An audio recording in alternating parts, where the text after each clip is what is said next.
evening, everyone. Hello. Hey, Hello. Nikki. How you doing? Hi. Hi, everybody. Hey, I got this. You I want did bring this? my glasses. Is everything? Are we cool? I have to say, I'm very much enjoying this break in peace. Oh, yes. Yeah, it has not been a very hot summer. No, and actually that's. Aurora, I put you over by Nikki. Realistically, that's kind of good for a child. Okay.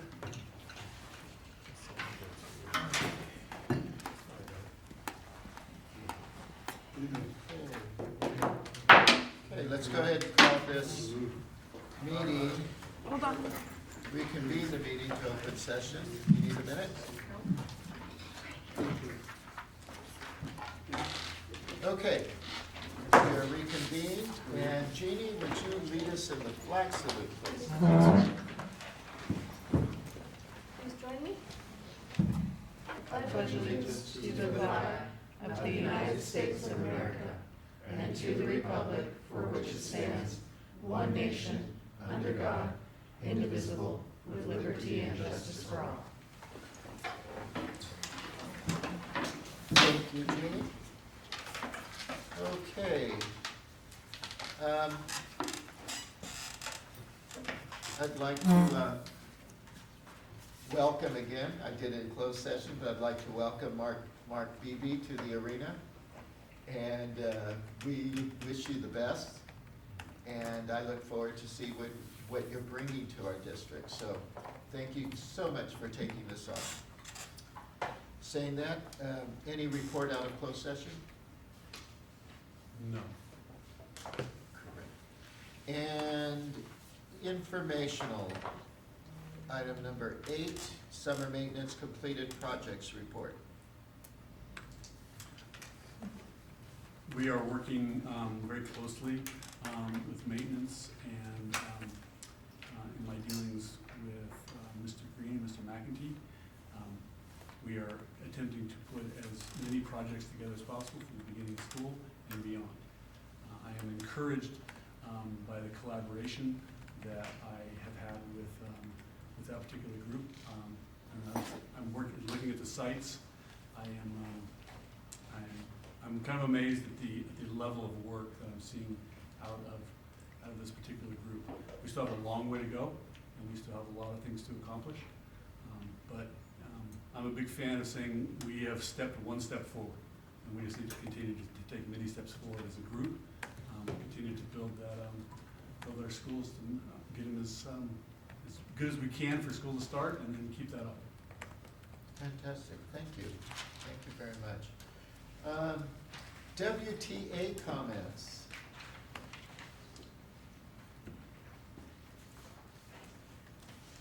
And while you're coming up, I do want to mention that we did change when we first opened session, public comments for items not on the agenda, item number 14, we actually placed that right after number 12, superintendent comments, and before number 13, so just for information. Please. Well, good afternoon, everyone, and happy new school year to all. First, want to thank you for your hard work and dedication to the board, volunteering your time to be here today, and for further volunteering your time to better our schools. My name is Brandon Ludwig. I'm the U.S. history teacher here at Willits High School, and as of July 1st, without ceremony, I was inaugurated as president of the Willits Teachers Association. So, in less than a couple of weeks, we will see the return of our young scholars, which, as always, is bringing butterflies to my stomach, as I wonder what new things I'm going to learn as an educator for my students. As we do each and every new school year, my colleagues and I intend to provide the best educational experience possible for our new cohort of students. The Willits Teachers Association, in collaboration with the Willits Unified School District and the school board, has worked tirelessly to continue providing world-class education to all our students at our district.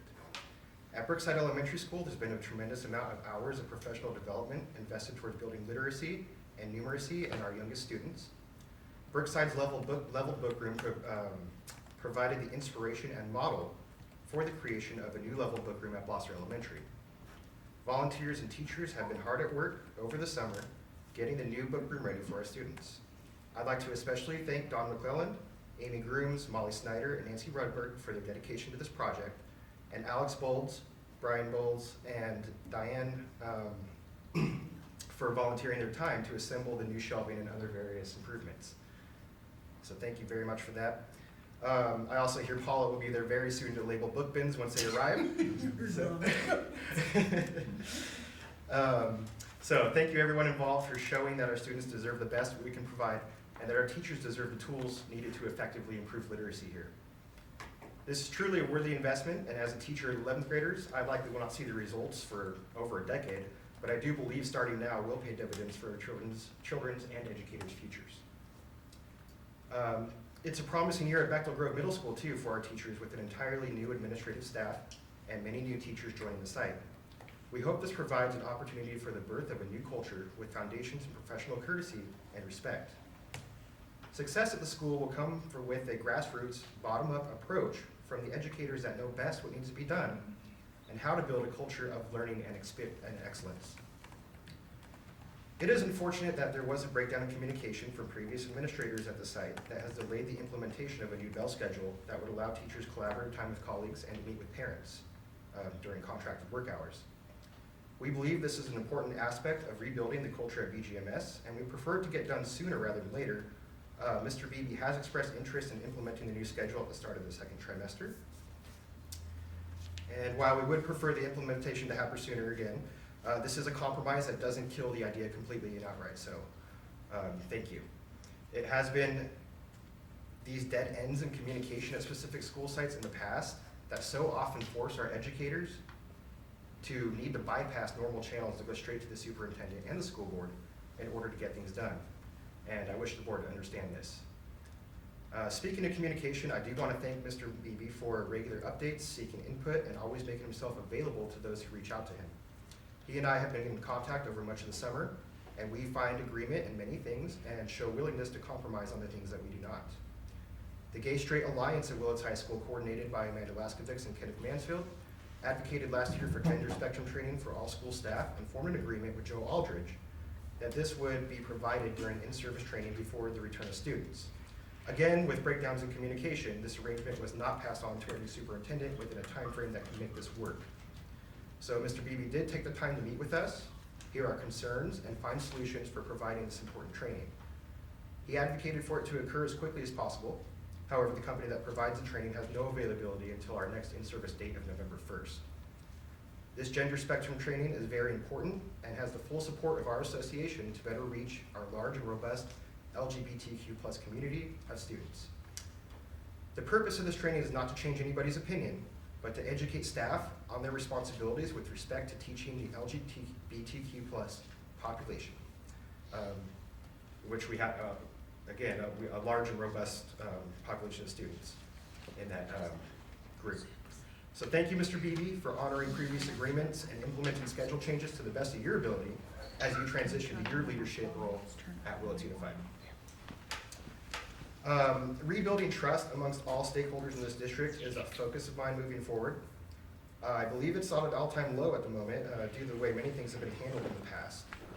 Most recently, the board kind of betrayed my trust when I was assured by 3 of the 4 board members present here in attendance last June that they did not vote to hire a new director of student services, but only to approve the job description. Instead, the position has been filled, and the new hire is the spouse of the president of our board. Thank you, Mark, for inviting the WTA to participate in the interview panel, to which I did attend and believe we did indeed choose the best candidate in the room. And welcome, Aurora Chavez. I think she will do a wonderful job. However, I did express that the association continues to have misgivings about this position. Now that it is filled, we will watch closely to ensure this position supports and assists educators rather than burdening us with ever more top-down mandates and directions. I do hope the president of the board will do everything he can to avoid the perceptions of conflicts of interest in the name of building trust, which we're going to need given the crisis we face going into the new school year, and to retain the outstanding talent that we do have. As many people in this room know, there is a severe shortage of educators statewide, nationwide, and unfortunately, Willits Unified is no exception. We currently have unfilled positions at Brookside Elementary, Blosser Elementary, and Bethel Grove Middle School. educators are already exhausted with the hurricane of events that have occurred over the past couple years, and now we face a return to school understaffed and potentially with underqualified people in the classroom. With rampant inflation and a severe lack of housing in our community, our current salary schedules do not look appealing to new talent we wish to recruit. We need professional levels of pay for the professional services we provide in order to compete with neighboring districts in this environment.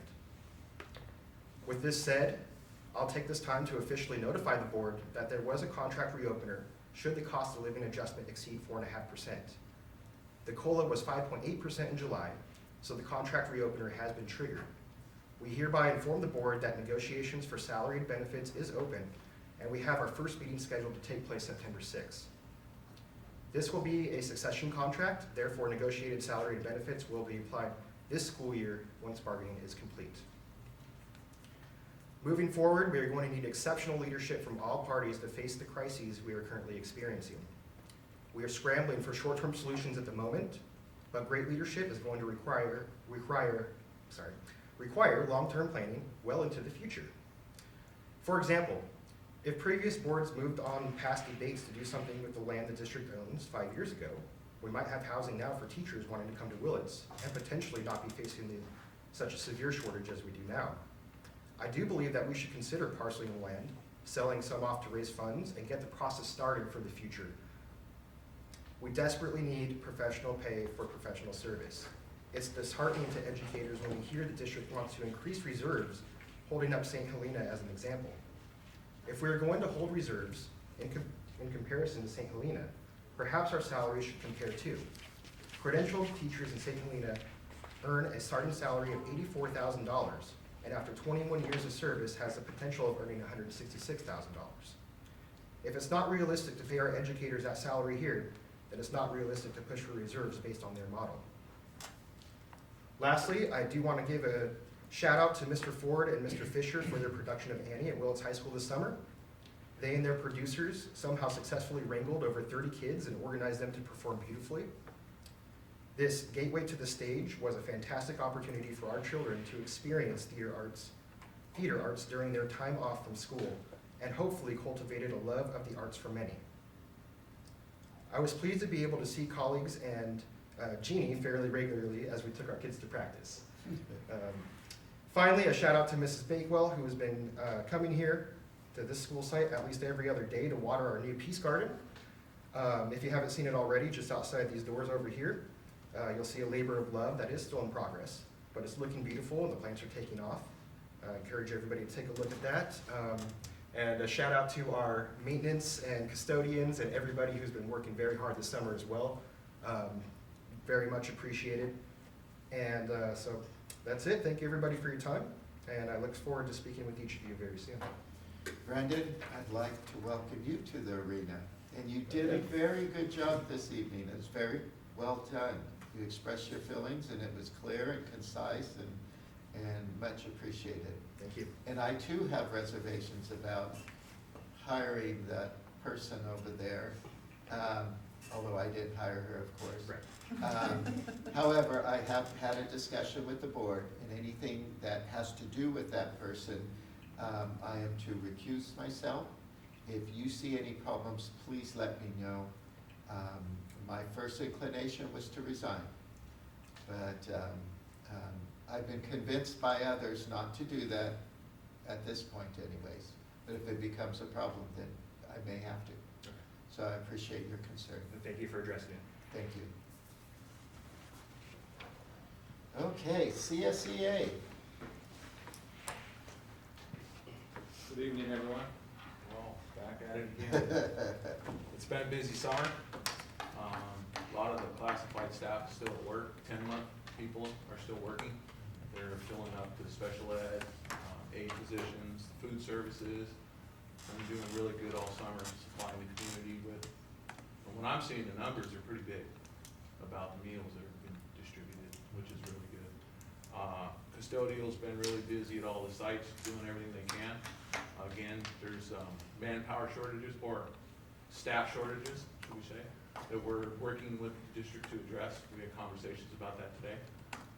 Maintenance has been busy doing projects all over the place. Some of the projects are pretty big, so they take some time.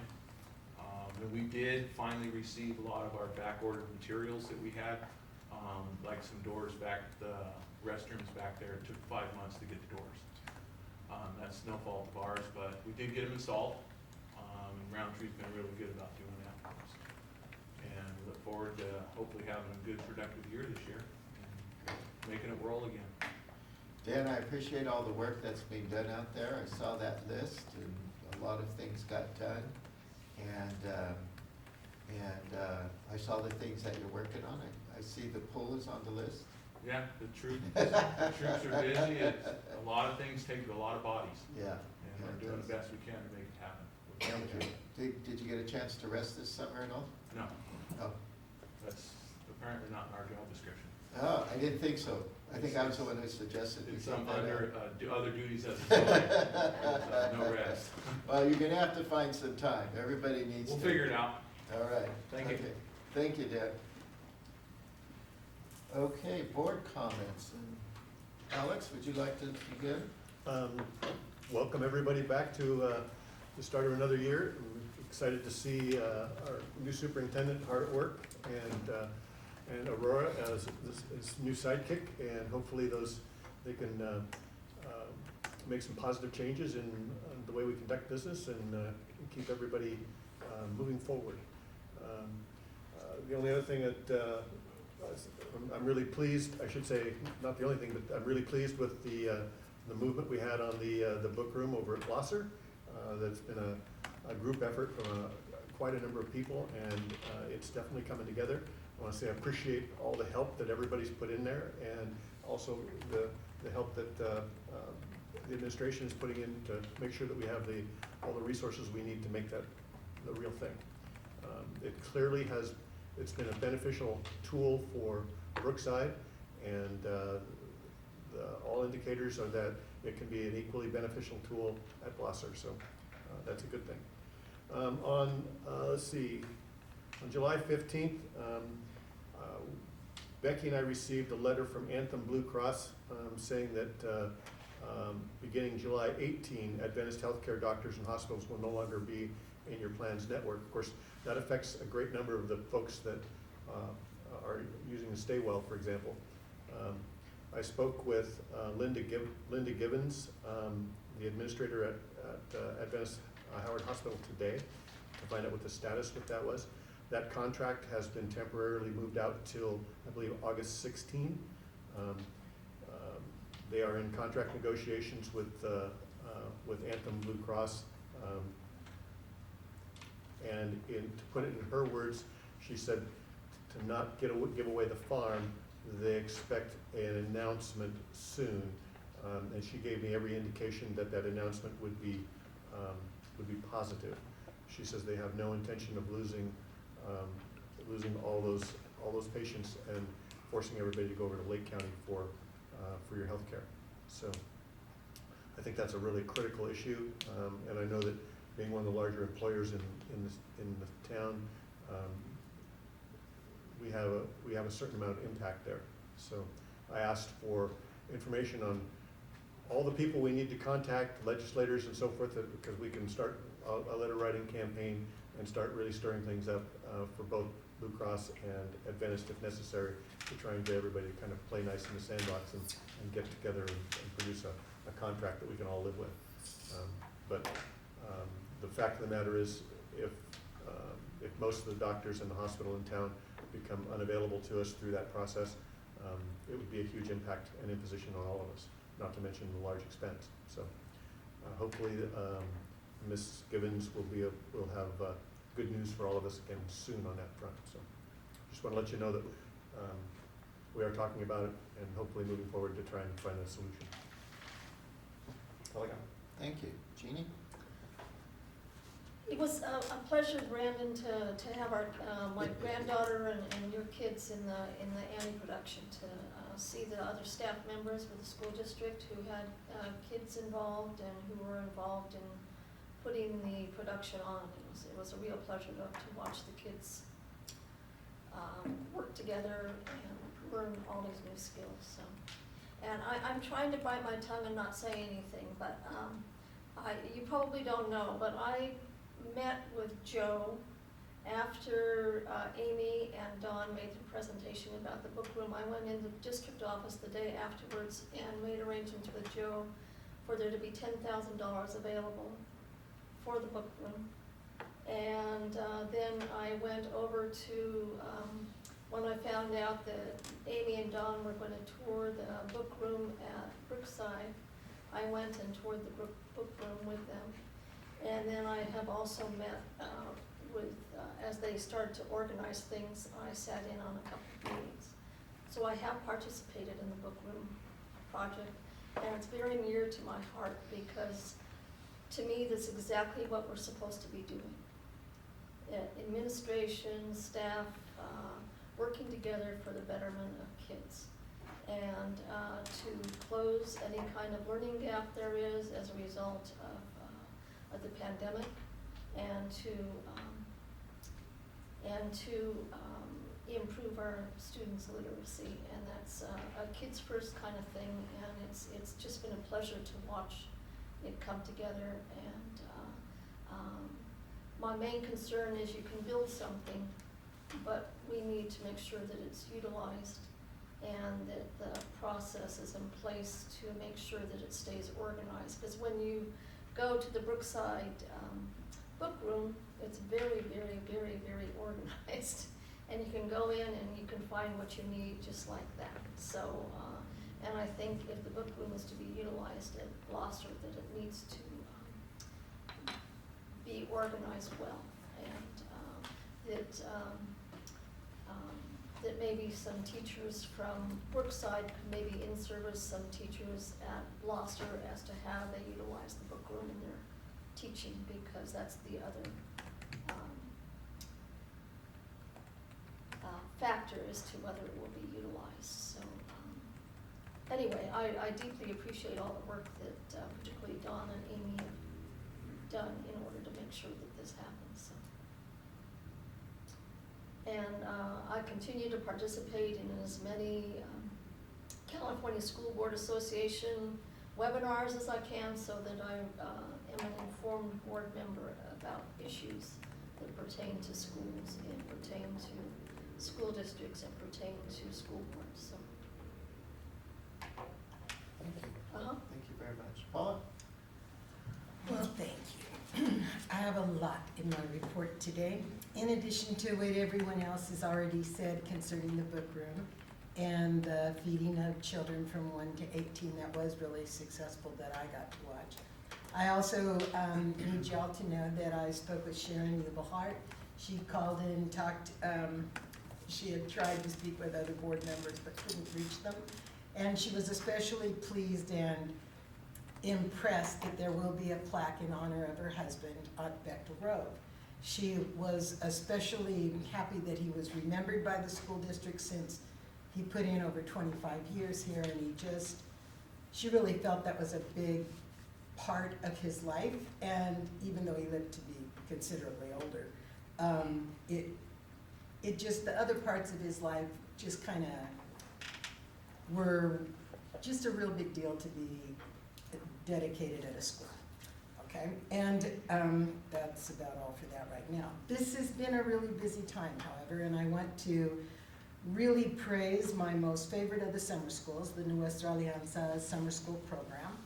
There were about 80 students ranging from pre-K to 6th grade, and a number of high school students that were aides.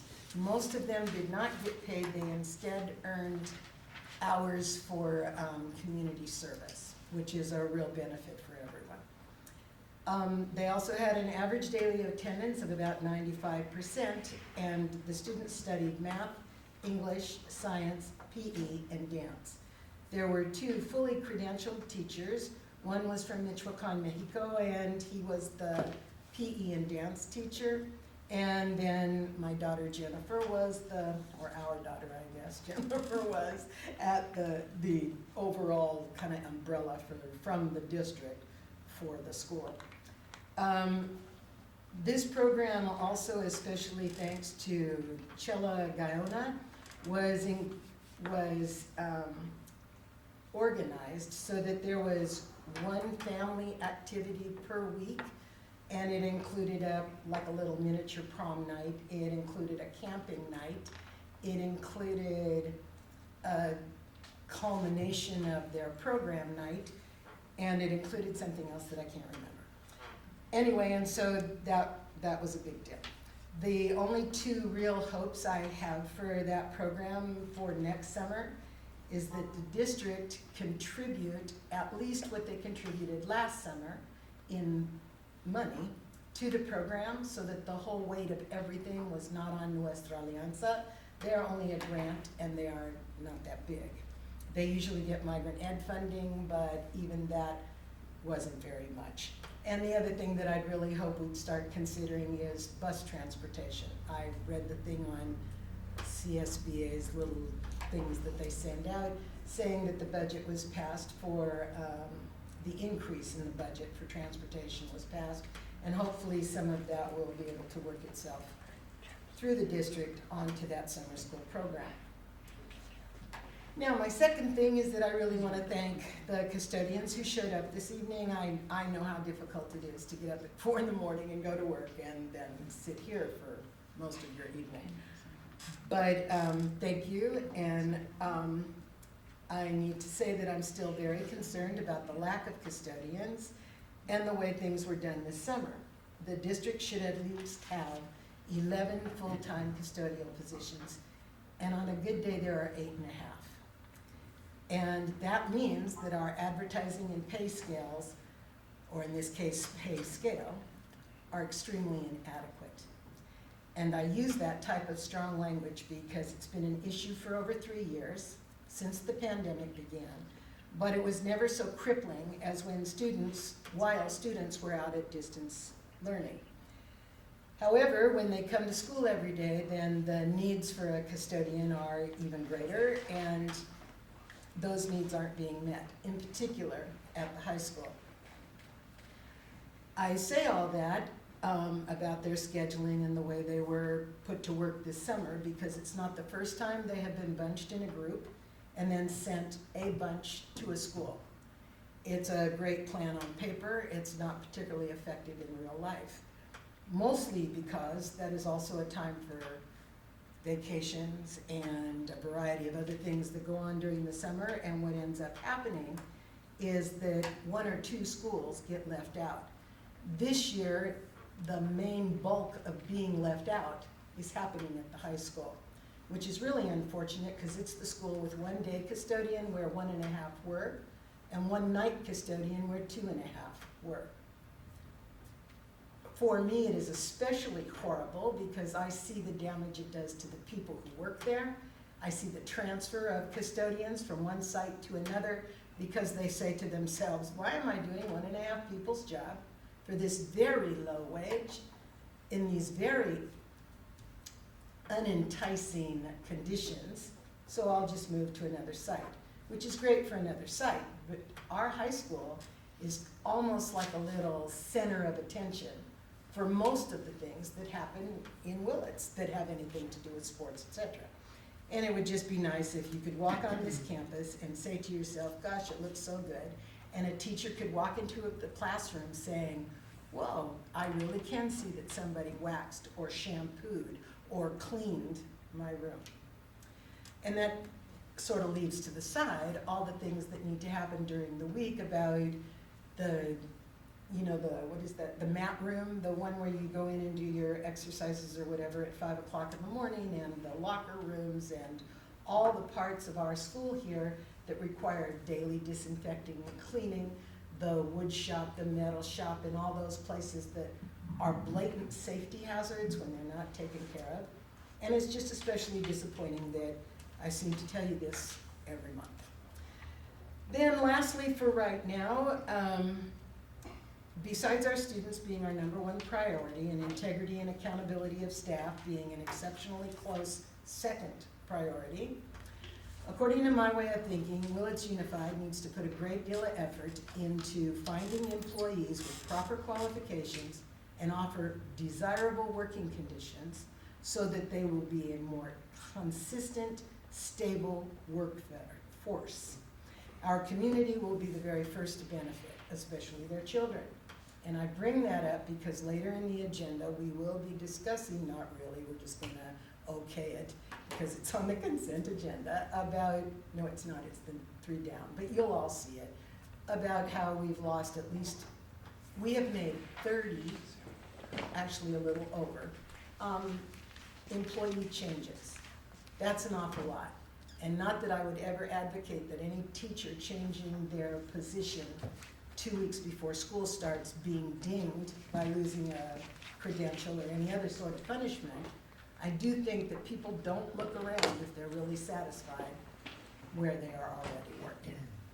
And so that's, to me, 30 people that are changing their employee status is a lot. Now, granted, not to side this one way or the other, some positions from last year are finally being filled this year. That's a good thing. But there are way more positions that are either being left or not being dealt with in what I would consider an appropriate fashion. So, okay, I'm done. No, thank you, Paula. Thank you very much. Diane? Oh, yeah, okay, yes. The Blosser Lane book room is a big thing this summer. Amy and Dawn have been really working on this to get this going so they can get our reading scores up and everything. It was nice to hear that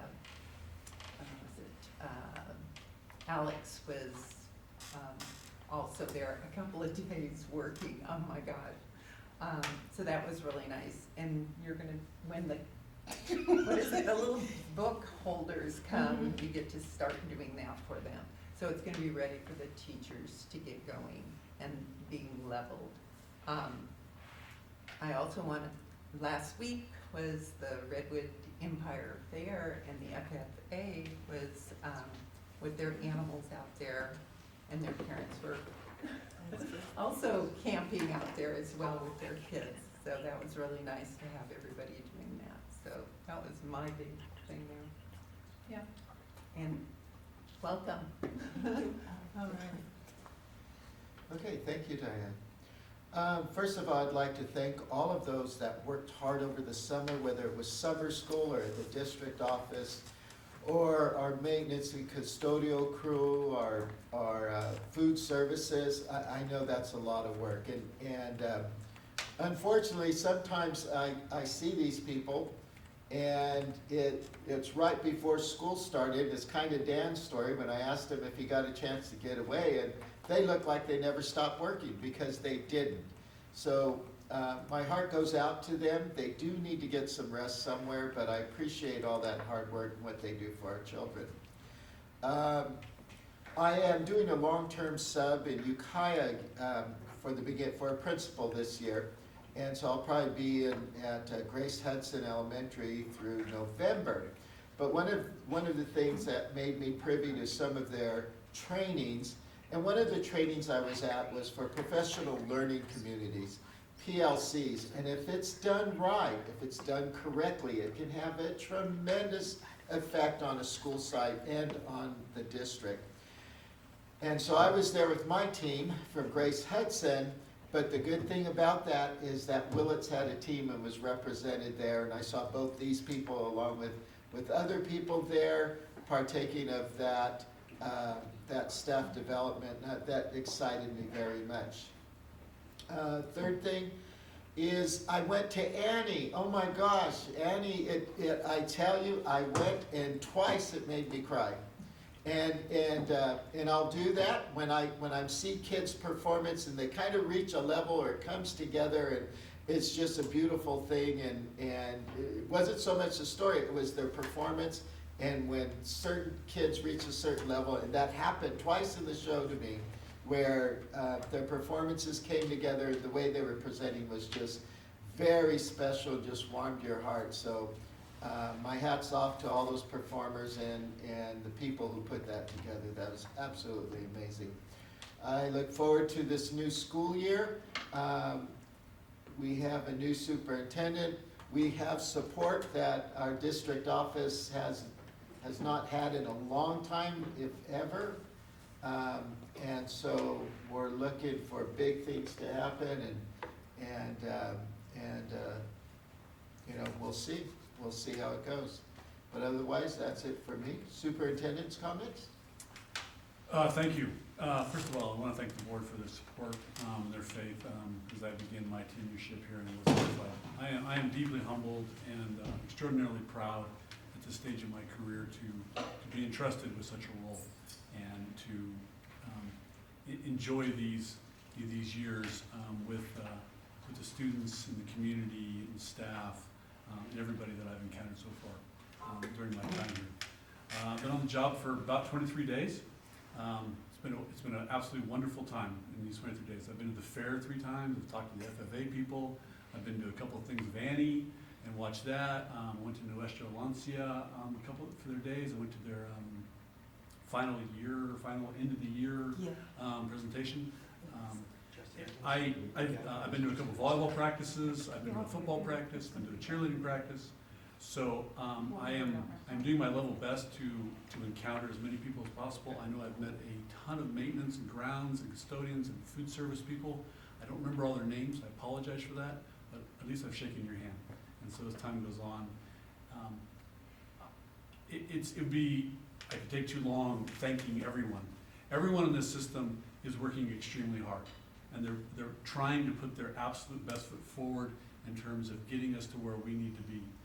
There's a phrase that I have lived my entire career by, and a 2,000-mile journey begins with one step. And we just need to take one step, and then another step, and another step, and another step.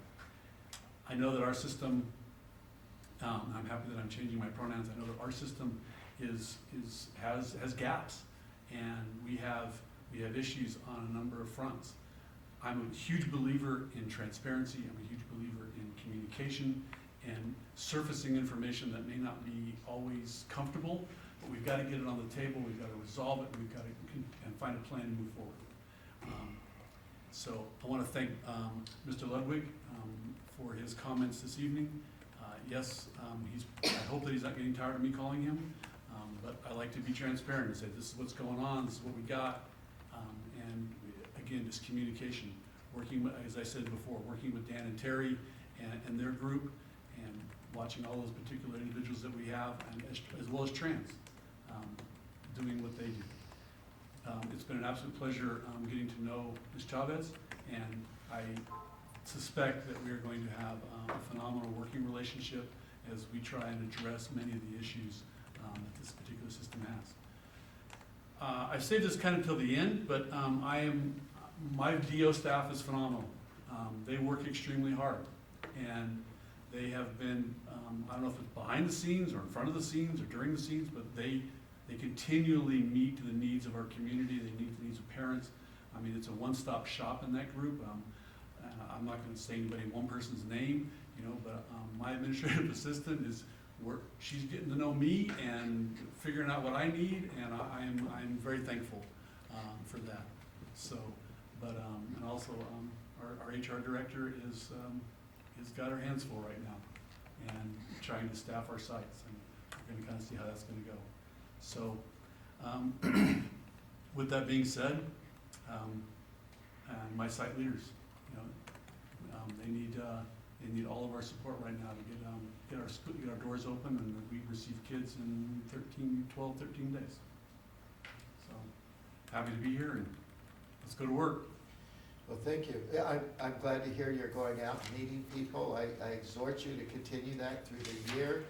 Build those relationships that are necessary to make this work. I've always thought that relationships is the oil that a system runs in, and without those relationships, everything freezes up. So I appreciate that. I hope you go out and assess what we need. Be careful not to throw any of our babies out with the bathwater. Make sure you understand where we're at, and welcome. Thanks. At this point, I'd like to go to, it was numbered item 14, public comments for items not on the agenda.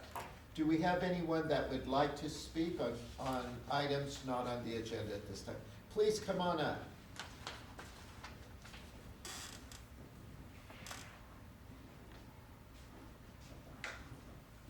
And if you wouldn't mind stating your name just for, although I think everybody knows you, but just in case we have someone out there. But if you wouldn't mind telling everyone your name. Yeah, my name is Miguel Nunez.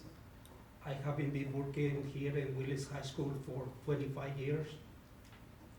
And I appreciate the opportunity to come before you today to speak about a big issue for me.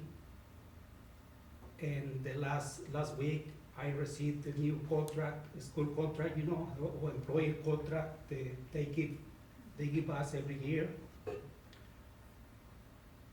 And I was very surprised not to get the retro money from last year. Very surprised because all the teachers and confidential people got it. And I went to ask some of my co-workers, and I think they are the same worse than me because they don't know what happened. And I would like to find out what's going on with it, what happened. Because the district always haven't treated us with respect. And this time, I want to find out what happened. I just want you to know that I'm not a union member of the union.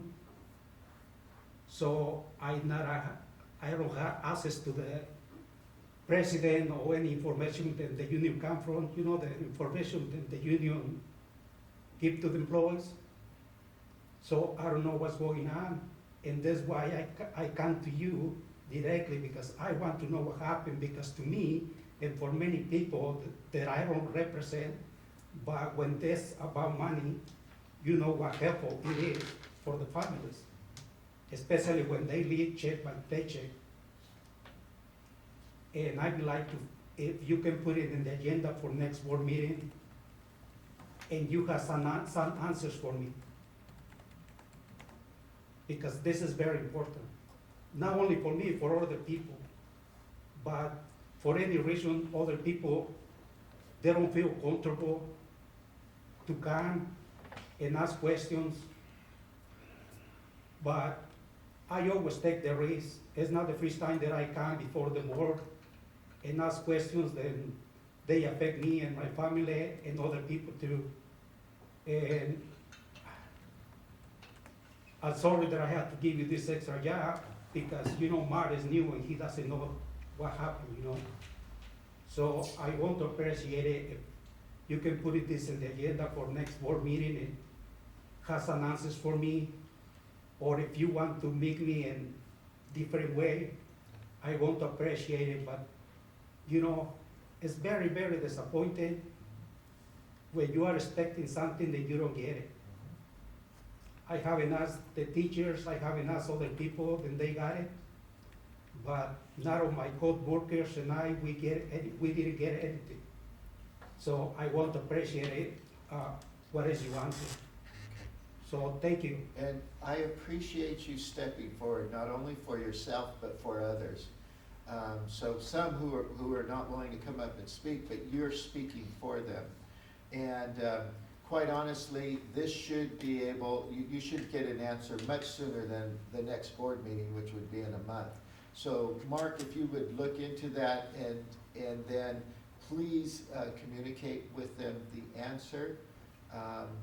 And if for some reason you still feel it may need to be agendized, please contact me and we'll talk about agendizing it. But you should get an answer before the next board meeting. Well, I really appreciate, also, I would like to ask you that I don't want any retaliation to me or any of my co-workers to be here and address this issue. Yeah, no, you should not So receive I any really retaliation. want to appreciate it, that I don't want to hear anything from any administrator. Well, if you hear any retaliation, you let Mr. Beebe know. If you're not satisfied with that, you let me know. Thank you, I appreciate it. You're very welcome. Thank you. Thank you for all the hard work you do there. Okay. Any other public comment that's not on the agenda?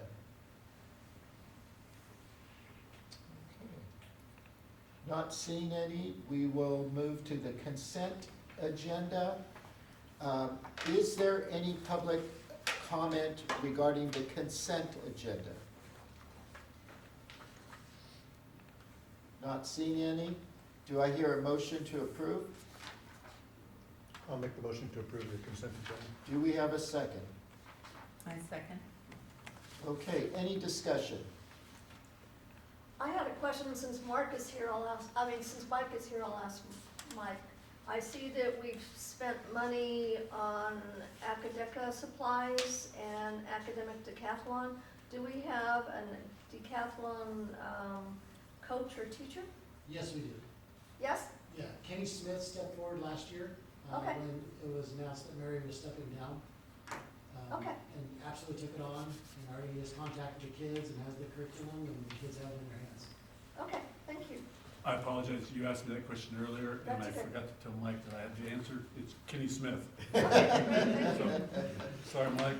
Okay, And I also found it interesting, that all the board policies that the state sends us to update, and the state is bending over backwards to get rid of all the gender terminology in the policies, so you get these policies and the only change is that all the his and hers are crossed out and student is written in instead, and it's page after page after page where the his and her are erased and the student is put in. But I found it very interesting that under the policy that, I can't remember which one it was, but it had comprehensive health education, and under sexual health, it had education crossed out and instruction used instead. I find it very interesting. I've been pondering that as to what the difference in the state's mind between education and instruction is and what they have in mind. So. Anyway, that's all. any more discussion on the consent agenda items? Not hearing any. All those in favor, signal by saying aye. Aye. Aye. All those opposed? Okay, let's move on to item C, acknowledgement of board policy revision, first reading. Do you acknowledge that, Jean? Yeah, I should, that was where I should have made my comment. No, that's quite all right. And so, there's no action on that at this point, but I'm sure you're enjoying your reading. Okay, item number D, biennial review of bylaw code 9270, conflict of interest.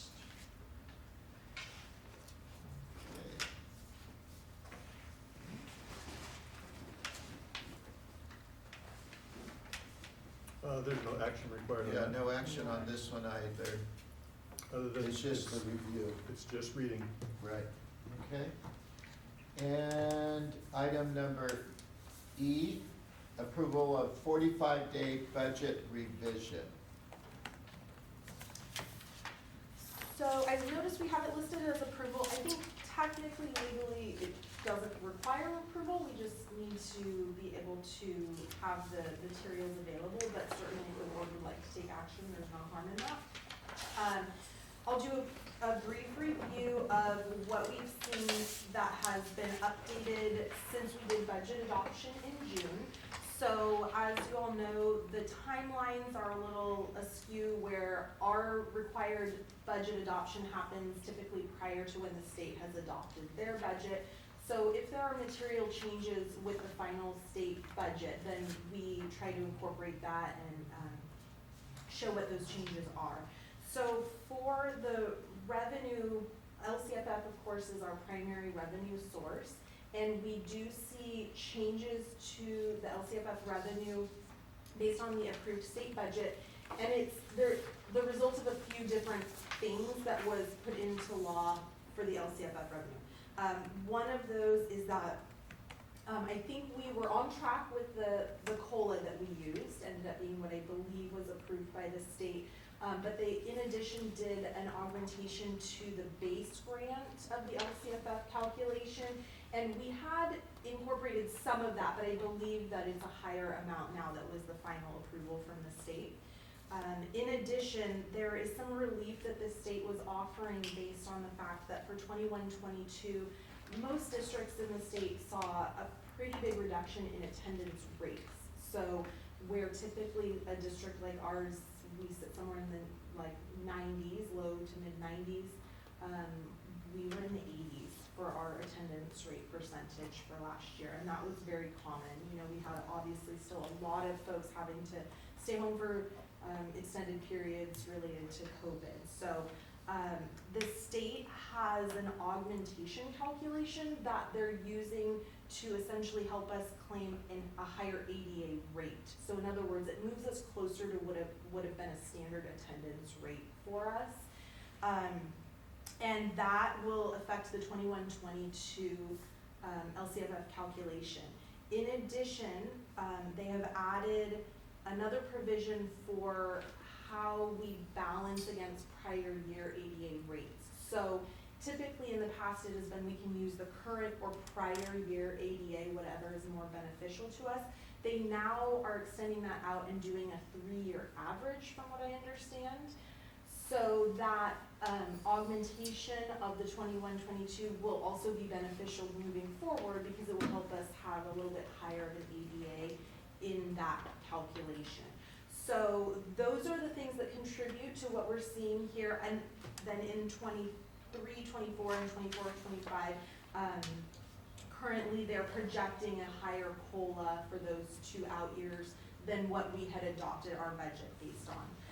I do want to emphasize that because there are so many changes to the way they're doing these calculations, the state agency that typically provides the calculator tool for us to do our estimates has not provided the updated calculator. So these estimates we're using are based on some estimates provided by MCOE, and I think at first interim we'll have a much better sense of what it is. But I can say that we definitely expect to see higher revenue than what we were adopting at for June. In addition, there were some other categorical funds that the state provided for that are mostly one-time funds. I do believe the Expanded Learning Opportunities Program, we do anticipate that, I think, to be an ongoing program. So we have received some funding for that initially in 21-22. And they are continuing to fund that going forward. So I have that listed, that's a restricted resource. And then there are 2 new ones. So the Arts, Music, and Instructional Materials Block Grant and the Learning, oops, sorry, there's a little typo there. That should be Learning Recovery Emergency Block Grant are 2 one-time allocations. We still are not being given a lot of information on the particulars. So we're still waiting to get clarification on the allowable uses. And we currently do not have expenditures planned for this. This is all very new. So I have the revenue estimates listed here that were provided by school services. And then we anticipate at first interim to have a better sense of how we might move forward on the expenditure side of that. Great. Well, it looks like you're going to have a couple of dollars to get some things off the ground. And negotiations are reopening, so it's all working together. One question, have you got any forecast, because we're in a recession or recession-like time, and anything about the cliff that will be coming up? No, I will say that when I did budget adoption, that was one of the things I was honestly concerned about, is the potential for recession, which was why we were somewhat more conservative on the 2 out-year COLAs, because obviously those are projections from the state. They're not built into the law. So, you know, here we are showing the higher amount based on what the state is currently still saying. I don't feel like there's been any real update in terms of what we're receiving from our sort of, you know, school services and CASBO and such in terms of guidance. it's something I think we have to obviously keep a close eye on. We for sure need to be watching for, inflation impacts to our expenditures. I had built in for budget adoption some CPI increases, but obviously some of that changed pretty rapidly, so we'll have to keep watching that. But no, in terms of the COLA, I have no new information. Okay. Well, this really is an action item. I appreciate your information. And thank you for keeping on top of all of this for us. So with respect to the current budget that we've approved, how much of an inflation factor did you utilize in places, for example, fuel and electricity and things like that? I don't remember off the top of my head. There were a couple different ones that I did. So I did one for fuel, and then I did one for general supplies. Utilities are a little tough because we have some looming issues potentially from PG&E that aren't necessarily related to just the general inflation and having more to do with the issues PG&E has had with their Major litigation issues and some of that stuff.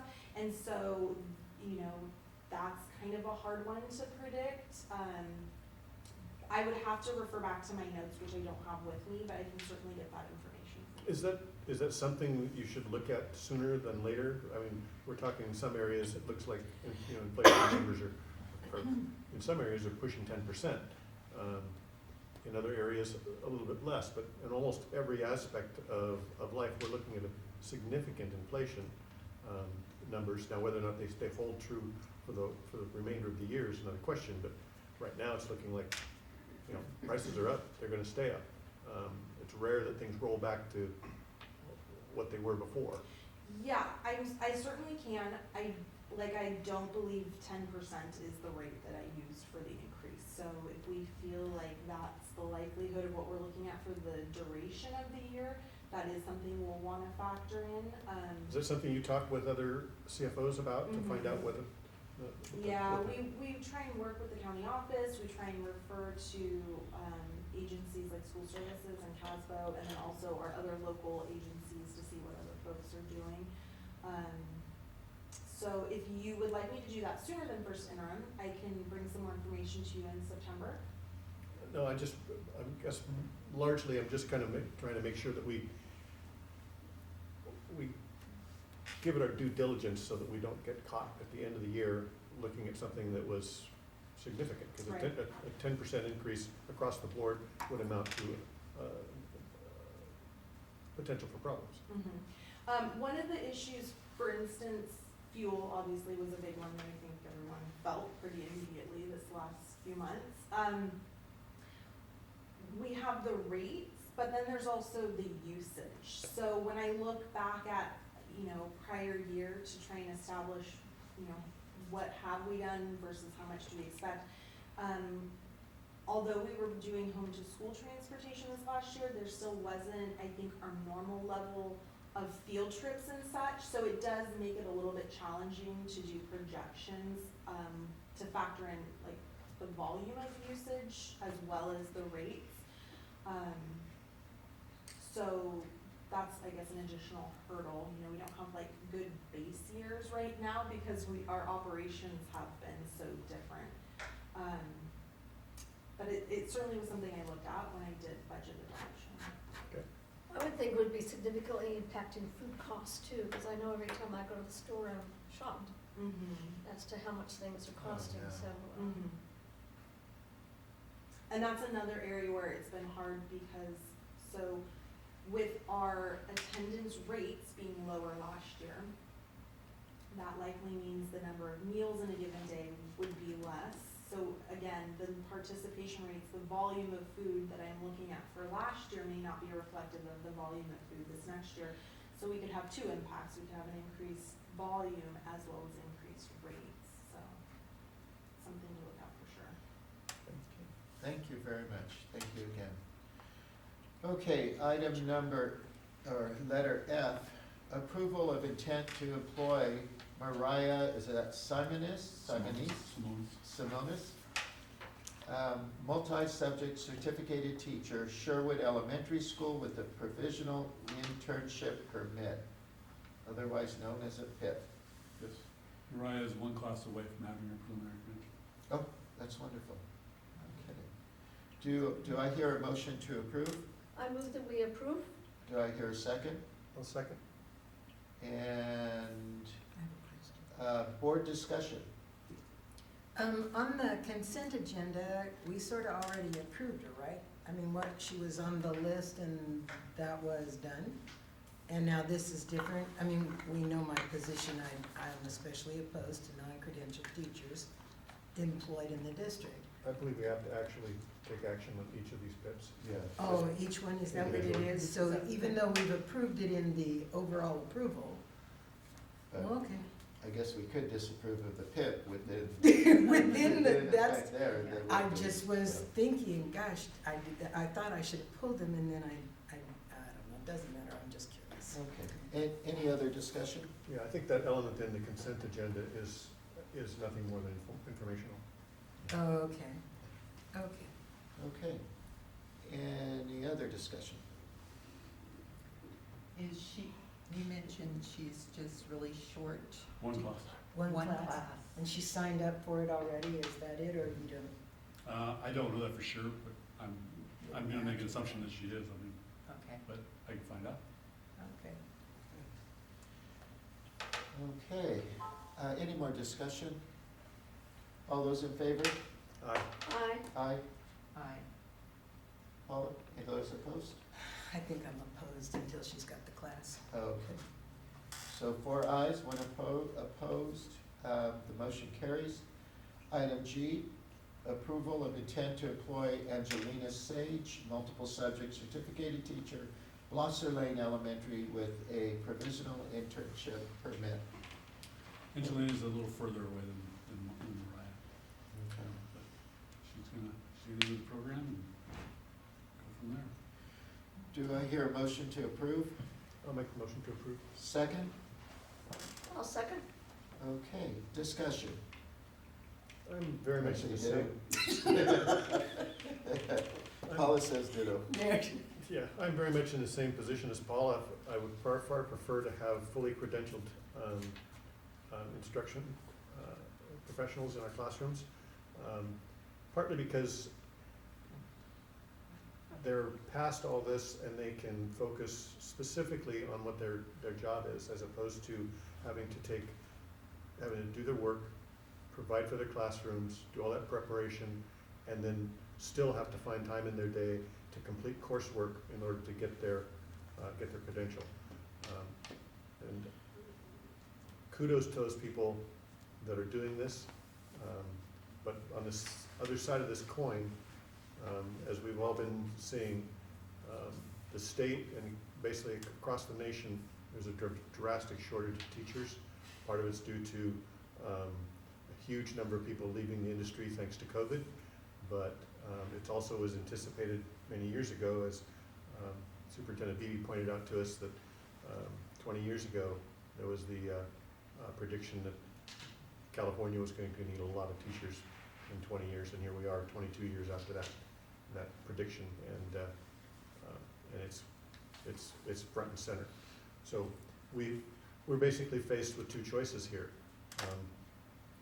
Increase class sizes beyond what people want to deal with, which is not good for teachers or students, or we deal with the occasional PIP or STIP and put adults in our classrooms. So I'm much more in favor of making sure that we have, adults in the classrooms that can provide direction and hopefully good instruction, and work with these folks and help them along their way. So. Thank you, Alex. And I'll have to say, some of the PIPs that I have worked with, they turned out to be amazing teachers, so we'll have to keep our fingers crossed. Any more discussion? I just wanted to say that I deeply respect people who are members of the community who decide that they want to become teachers and work in that direction. I was a reentry student myself. I went back to school when I was 30, when I realized I wanted to be a special ed teacher, And I deeply respect people who decide that they want to become a teacher and work in that direction. And I think that in any way that we can help these people along the way, we should do that. And some of the very best teachers I know of were classified people who I worked with as a special ed teacher. Special ed aides are absolutely amazing teachers. And I have deep respect for people who, I was reading recently about 2 custodians in the Houston Unified School District who decided they wanted to become teachers. And they worked to become teachers and are now going to be teaching in the schools that they cleaned, so, or maintained. So anyway, I am deeply respectful of teachers and their that they be employed in their profession of choice, and but sometimes in a small community like this, that's not always available. And I am very supportive of people who are working on becoming teachers. So. Thank you.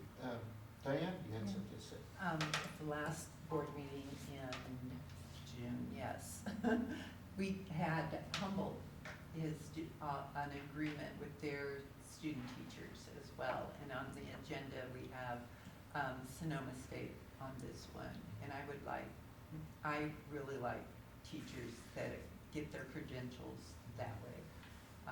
I don't know how long it'll take. I think there's 9 years the PIP program goes, so, right? Yeah, well, the STIP one can go 9. Usually the PIP is a little shorter. Oh, it's a little bit shorter. Thank you on that one. Yeah, all right. Right. No, appreciative of those people who step up. Teaching is not, You mind a quick comment? please. So, they didn't call it a PIP when I started teaching, but I guess I was on one of these. And so, it's my personal opinion that if you're willing to put yourself in the line of, really this line of work from 8 to 3 every day, and then turn around in probably an hour or 2 and put in all that time and effort over the course of 9 months, 12 months to get your preliminary credential and to get your core credential, this is a motivated individual. And this is the type of, I mean, I certainly wish that they had their credentials, but the motivated individual is the one that I want in front of our students. Because this is somebody that's digging in and going after it. Because I remember that I had to do this. I didn't realize, they didn't call it PIP, they called it an emergency credential back in my day, 1,000 years ago. You know, that's what I was hired on. And the only reason I was hired is because I had a specific skill set that had nothing to do with education. I was a basketball coach, and I needed a basketball coach. I turned into a teacher, so Yeah, that This district determination. has a history of that. I've met Ms. Simones. I have not met Ms. Sage, but I will, and I'm deeply impressed with Mariah Simones and her work ethic so far. Okay, good. So, We need those people. And I also want to add in that it's not easy to get a credential living in a community that doesn't have a 4-year college. And so if I'm an individual that lives here that decides I want to become a teacher, it's not easy. It requires a great effort to fulfill those requirements. Great. Boy, these agenda items kind of generated some passion here, huh? Okay, all those in favor signal by saying aye. Aye. Aye. And no. Okay, three ayes, 2 noes. The motion passes. Okay, item H, approval of the Mendocino County Youth Project contract for 2022-23. can we speak to that? Yes. Okay, I've spoken to the Mendocino County people, had a Zoom, and then I've also spoken to them a number of times. The contract is in front of you. We're paying for it, as I talked to Nikki this afternoon, we're paying for the COVID funds and ESSER funds as well, perhaps. No, maybe it wasn't ESSER. I couldn't remember I think it exactly. started as ELO and then it's ELO, rolling to excuse me. ESSER. So, I've told them some of the concerns that I heard about maybe some staffing issues, and they told me that they are going to address all those and make sure that they have appropriate staffing at all times for our students. So I will hold them to it. Okay, great. Do we have any public comment on item H? Not seeing any. Oh, did you have a comment? Yeah, I'd just like to say that the services I saw last year were fantastic at the high school. They took some feedback and pivoted in terms of how they were serving students, and it was spot on. So, Thank you. very happy with it. Any other public comments? Not seeing any. Do I hear a motion to approve? I move that we agree with the Mendocino County Youth Program contract for 22-23. Thank you. Do I hear a second? I do. Paula's a second. Okay, any board discussion on this item? And they're supposed to provide the equivalent of a 40-hour person, one 40-hour person equivalent throughout the school year. Mike, do you know if we actually received that last year? We actually have documentation of how many hours in each site and the meetings that they had. So they're very documentation heavy to justify those 40 hours. Okay. Do I know specific? No, but I'm pretty certain, yes. I'm just curious to know if last year was the first year we utilized this group. I was just curious, did we get our money's worth, is what it boils down to. I felt like we did in high school. Thank you. Do we vet what kind of skills these MCYP, Counseling Youth Service program staff have? I mean, they're working with our students on mental health therapeutic services, emotional groups.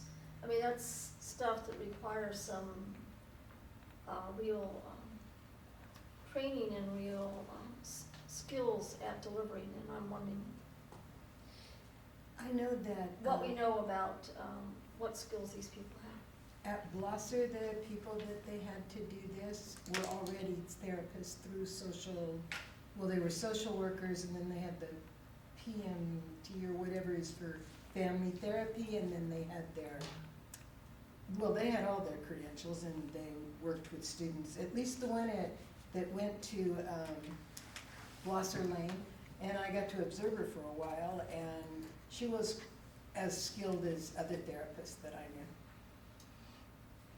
Mad, the lady in charge, and that's at that she's using the classroom at San Miguel. She has her MSW and she's working on her PPS.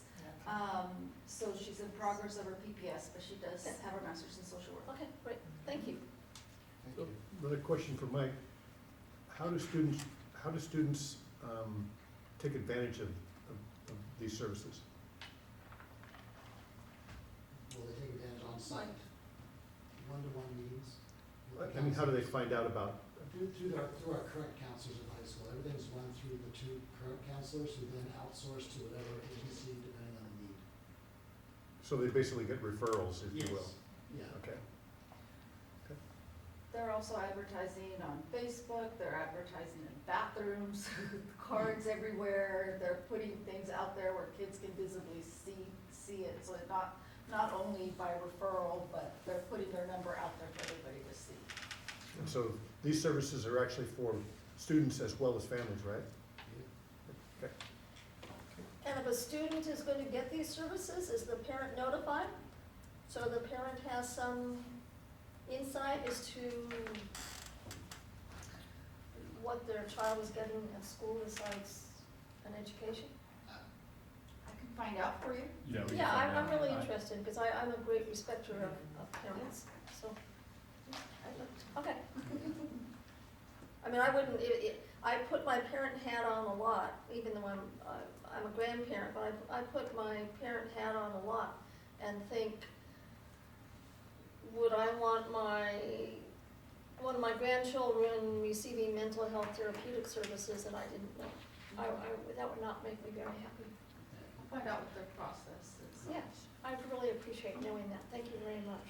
I would think almost certain that's true, because even us, we could have initial meeting with the child, then after that, we have to get parent permission. While I was working in Ukiah, we were working with, part of the setting people up with resources was through the Mendocino County Youth Project. And they do have a referral form, they do have parent authorization, permission to work with their kids. So as they're working throughout the county, I know that they do require that. I'll find out specifically for what we have going on here with our processes. Okay. But I do recall seeing that on their website when I referred a family before. Great, Thank you. Well, and I've known of one example of a student that was at the middle school that did not have parent consent and went and received a bit of therapy. It was a one-time only that I know of. But it was really fortunate because the parent situation was a big part of the problem. And that's something that seems to occur kind of regularly in Willits from what I've noticed on occasion. And, you know, you're not gonna get consent from a parent that is the abuser or the root of the problem. And this was a one-time event and the kid decided themselves to go in and see a counselor and, I mean, they referred themselves, they were just in need and ended up at the hospital, frankly, but it was very important that they were served without parental consent.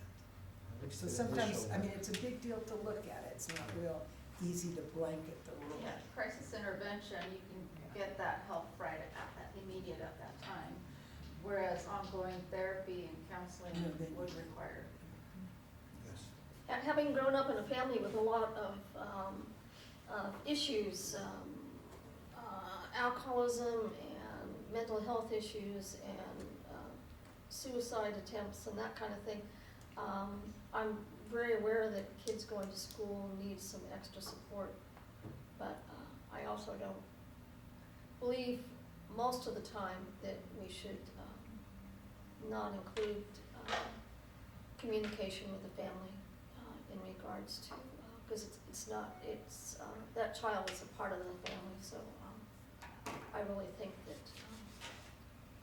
we need to acknowledge that the parents are there, so. Any more discussion? Not hearing any. All those in favor? Aye. Aye.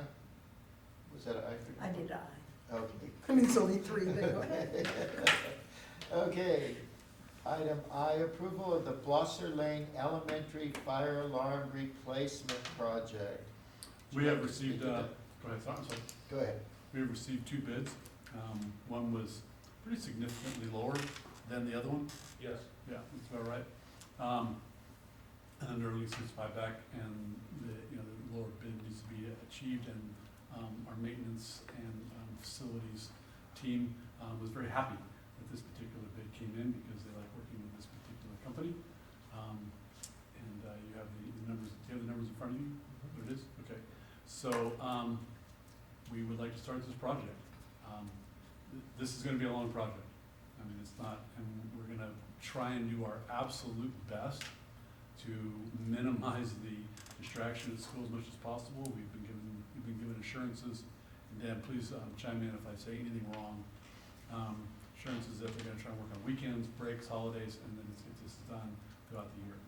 We do have a fire watch plan with a custodian in the morning and the evening, and we are renting radios for every single staff member on the Blosser campus, so they'll all have a radio in their rooms, different channels, and coupled with our new, at some point, we're going to be roping in our catapult system. That'll give them an extra layer of support for that to activate the EMS system. So at this particular point, that's where we are.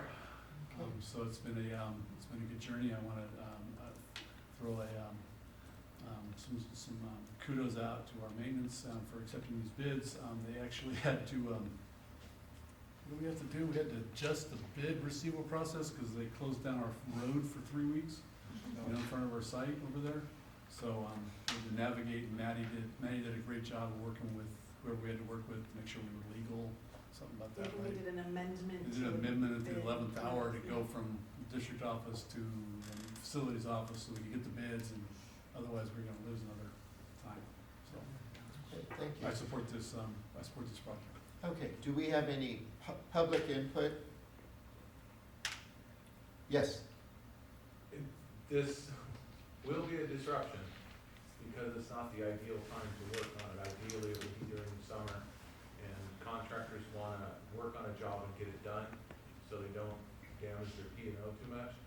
You can see what happened on Blosser Lane. It's probably part of the result of that. They've been really flexible and willing to work at different hours and different times around different areas in the school. Nancy's been flexible, we're trying to make it work out too. There's some times where they have to be in the room, and so they're gonna really try to work it out with a good schedule to make sure, you know, everybody can be maybe moved to a different room while that room's being done. It is an inconvenience to them because they wanna really get going, but they're willing to work through it. thank you. Any other public comment? Okay, not seeing or hearing any. Do I have a motion for approval from the board? I'll make the motion to approve. Second? I'll second. Okay. Any board discussion? Yeah, with respect to the workaround plan, has that been vetted by the fire department? I'm meeting with the fire chief and their people tomorrow, Okay. and that this is certainly on our list, And then, items to talk about. in the documents that you guys provided the board, I didn't see any scope of work information. I'm curious to see what the scope of that job is that they're bidding. And the reason why is because when we initially looked at this towards the fall, towards the end of last year, when this basically came to a head, we were looking at costs of close to $1 million. So I'm a little surprised to see it coming in at a third of that. I think everybody was. Certainly that was. I'm not complaining, mind you. Yeah, no. The second bid was a little over half of that. So there was a difference between the two, and I'm not sure why. I think part of it is this one company actually has the circuit boards and actually has the parts that aren't 1 year out yet. That was the biggest problem we had trying to get the system working in the first place, is there's no chips. There's no chips to put in anything. And fire department's first, hospitals are first, fire departments are second, schools are third.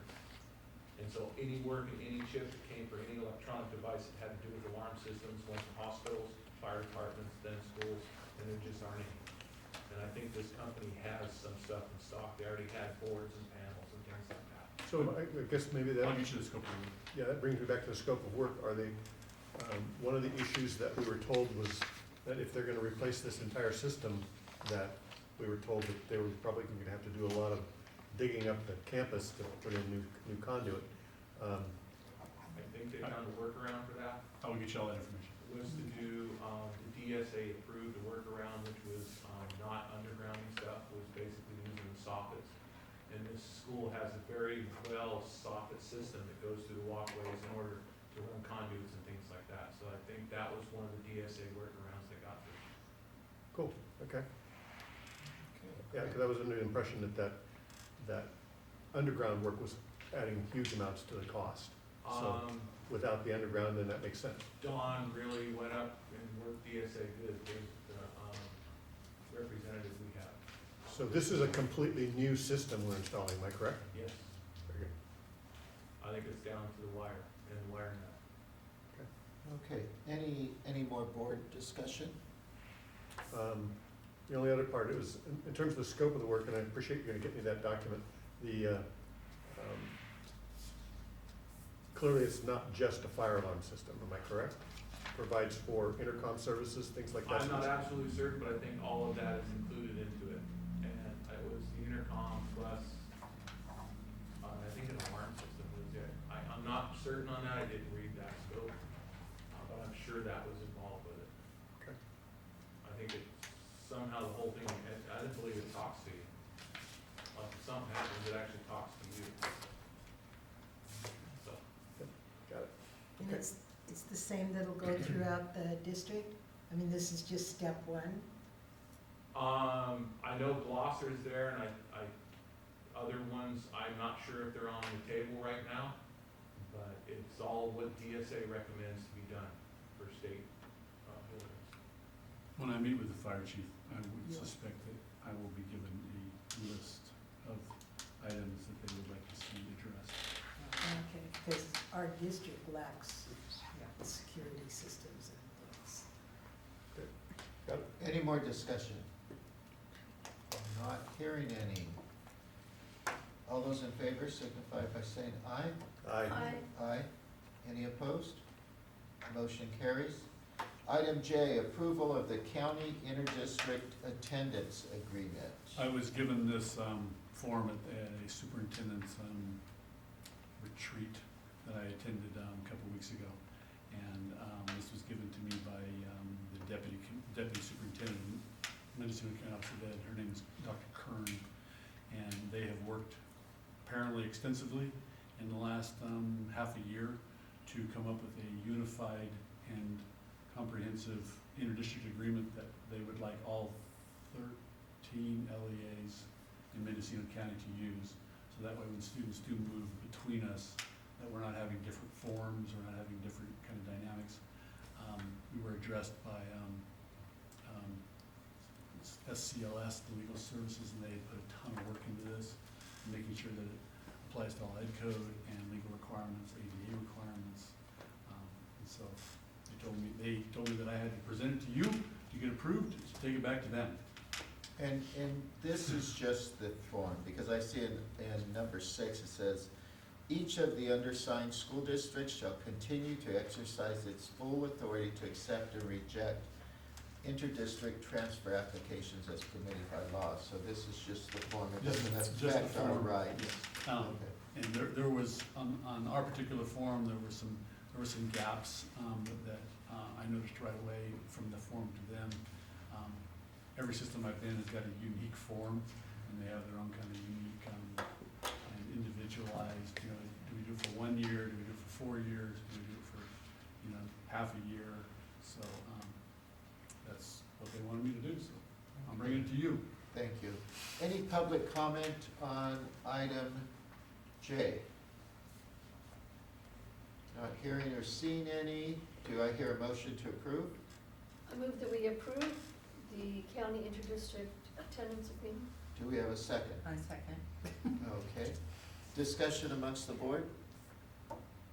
It seems to me it makes sense that since it involves exchanging students between school districts, that we have the same system in place, the same paperwork, the same rules, the same format as far as exchanging students, but we still have to, as a board, right, we still vote on the students that are being moved, is that correct? Students, what was the last part? We still vote when it comes to students being moved to certain other school districts or in taking students here. Yes. Yes, Yeah, we okay. still Taking students retain here. all our Students rights. leaving, Right. Yeah. there's ed code thought dynamics that allow them to go. Okay. Any more discussion? All those in favor signify by saying aye. Aye. Aye. Opposed? Oh, I heard you. Okay, item K, approval of the Sonoma State University Student Teaching Agreement. You want to speak to that? I'm gonna make an assumption here that it's very similar to the Cal Poly Humboldt. I think we should have agreements with every university in Northern California. Yeah, most Just to definitely. get as many people as possible, so, I got a phone call on my friends over at Chico State. And certainly, you can never go wrong with Fresno State grad, so. Yeah, I heard that. We need to get all those people. And I 100% agreement. Okay, any public comment on item K? Not seeing or hearing any, do I hear a motion to approve? I make a motion to Okay, approve. Paula's making a motion. Do I hear a second? I second. A second? Oh, that's like a 1-2 punch there. I know. Okay, any board discussion? Not hearing any, that's the first item, no board discussion, that's good. Okay, all those in favor signify by saying aye. Aye. Aye. All those opposed? Motion carries. Okay, And we did item 14 already. Items for the next regular board agenda. Does anyone have any items? Yeah, I'd like to have a discussion on principals attending board meetings, and we do have them, but I just think it would be good to get a report of what's happening when school starts. Sure. And so I that say may that. be informational then, maybe. Yeah, do these have to be what we discuss, or can they, what we make a decision on? Well, it depends on the item. Some would be okay. just informational. Right.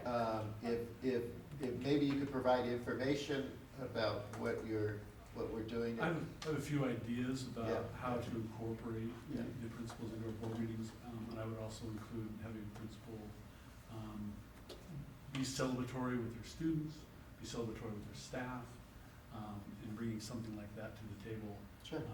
Sure. I have some ideas about that. I'd like to talk to them first, Right. figure out where they are, meet them in their own house and find out, what can we do to bring more of our community to this environment, maybe at the beginning of the meeting. I've seen that before, where we're celebrating our students at multiple levels, we're celebrating their accomplishments, we're celebrating our staff, and creating that type of environment. Great. Well, maybe you could give a small presentation at the next board Sure. meeting, informational. Yep. Great. Maria was wonderful at Bethel Grove in communicating to the board before every single board meeting what's going on with Bethel Grove. And it was really, really helpful to go into the board meeting. Yeah, I would be happy to ask our site leaders, to provide what's going on, State of the Union, a little bit at their sites. We talk about their celebrations, talk about, a few things, and then we kind of go through that, and read those out. Yeah, I'd like to hear from them periodically, but I would not like to make it mandatory that they attend every meeting. I don't think that's what we really need. I think periodically, when they've got something important to Typically, what I'm report. used to as a principal, coming to a board meeting when there's something on the consent agenda, that you may want to pull, you may want to ask, and you may have that question. But I think there's a lot of room here, to find, what your needs are, their time constraints, but also, as I said, I really want to get into celebrating what our staff and our students are doing, and show our community what all of our staff is doing, creating that positive and productive, communication out to everyone. Thank you. Excuse me. Mike, as well. We used to have a high school representative student. Do we have one this year? Okay. As soon as school's back. It's a little early yet. As soon as it starts, okay. Well, all of us are ready. I believe there's a process how that individual's elected, correct? Yeah, they're elected, we're all set, Okay, and they're willing to come to it in person, which all was right. part of the problem last year. So, Okay, any other agenda items? Do I hear a motion to adjourn? I'll make the motion to adjourn. Do I hear a second? I'll second. No discussion, please? Well, I'd like to. All those in favor? Aye. Aye. Okay. Thank you very much, and thank all of you for coming.